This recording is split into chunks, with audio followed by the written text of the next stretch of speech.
You're not some cheap thing to be bought with lies and false hope. This is the currency of cowards, and it's a cheap cop-out used selfishly for themselves. Lying to project a reality that isn't likely to exist gives false hope. You're not wrong for being in conflict with leaders who feel the need to hide the truth to protect their career growth. There's an obvious difference between unrealistic expectations and high standards.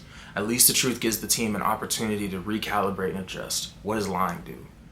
Here's the thing about mindful leaders. They absolutely have high standards. They articulate the truth to their team, they push them outside of their comfort zone, and they reach higher levels of performance. They take extreme ownership to ensure that their growth is driven through transparency and honesty. And they are engaged in the present, trusting their team to help them meet the mission criteria to ensure an environment of stability and thriving. They also have the work ethic to meet their individual teammates on their level and devise strategies to give them the best opportunity to succeed. Too often, there are people that ascend to positions of authority who are only thinking about their ego. They're the first to take credit for success and the fastest to place blame. Sometimes the team can offset this by building a strong team despite poor leadership. When the leader is the weakest link, they create a system that bypasses the leader as often as possible, and despite challenges, they succeed anyway. In the worst cases, though, those leaders run rampant, destroying organizations from the inside out, chasing away high performers and creating weak teams. They cultivate insecure people that are codependent on them for validation. This culture becomes one of judgment and blame. Ultimately, the mission fails. This takes the form of budget cuts, a loss of departments, and new innovations in technology replace people. Entire branches of people lost because of a weak leader. What happens when you have systems that are weak but we still need them? What happens to our schools? What happens to our military? What happens to our government? They lose the people's trust, but that doesn't mean that they just stop existing. How many generations of high performers and potentially strong leaders do we have to lose to self-serving system? No individual is strong enough to overcome a toxic culture. Eventually they burn out. Because best case scenario, they do their best to minimize the damage in their area of responsibility, but they'll age out of the system, and then we have no way of knowing if they're going to be replaced by somebody of equal quality and integrity. It's a grave mistake to assume that these systems will just work themselves out, or that someone will step up and heroically overthrow these cowards and tyrants and restore our institutions to a productive state of being. It may even be lazy, and worst of all, it inspires the vultures to infest our kingdoms and institutions, and then they invite their friends. They make themselves comfortable in our sacred places. They believe that they get a free meal ticket in our child's place of education, robbing them of their futures. They infest our military, biding their time on good quotas and secure jobs, making the institutions for our warriors and guardians outlets for their insecurity.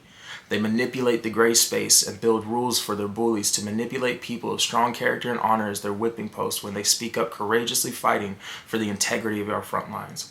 Our politicians degrade our country, taking bribes from large corporations and donations to serve small fractions of society at the expense of our working class. They erode away at our faith until we no longer believe in the vision of our forefathers. Our good faith systems have been possessed by demons who believe in creating self-serving hells. This ignorance is the crucial enemy of the mindful leader. It is in the soil of doubt that these demons of ignorance, pride, and insecurity can plant their seeds of faithlessness. The truth is, we need you. We need your courage. We need your faith. We need your frontline efforts to push back on the demons at our gates, demanding that we forfeit the present and abandon the future.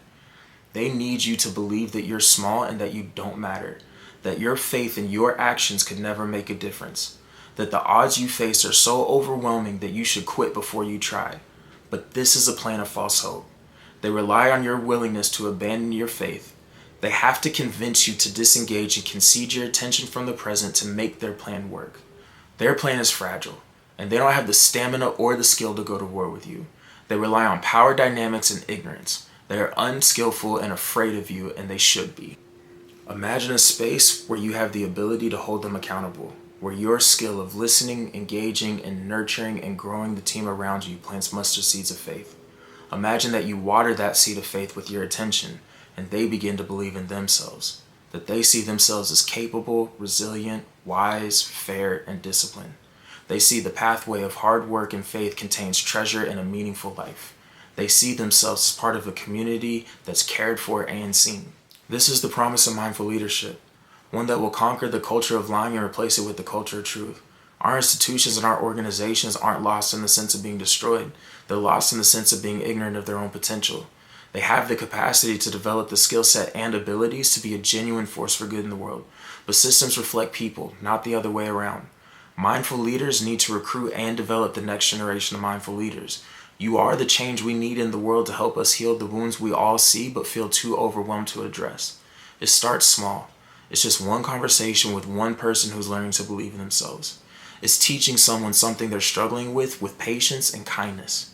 It's taking full responsibility for your team even when it's uncomfortable and showing them that you have their backs during times of adversity.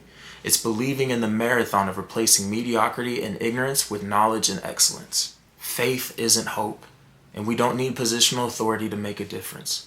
We can be patient, we can adapt, we can teach, we can overcome. We can make a meaningful difference in the here and now, and that's what they're most afraid of.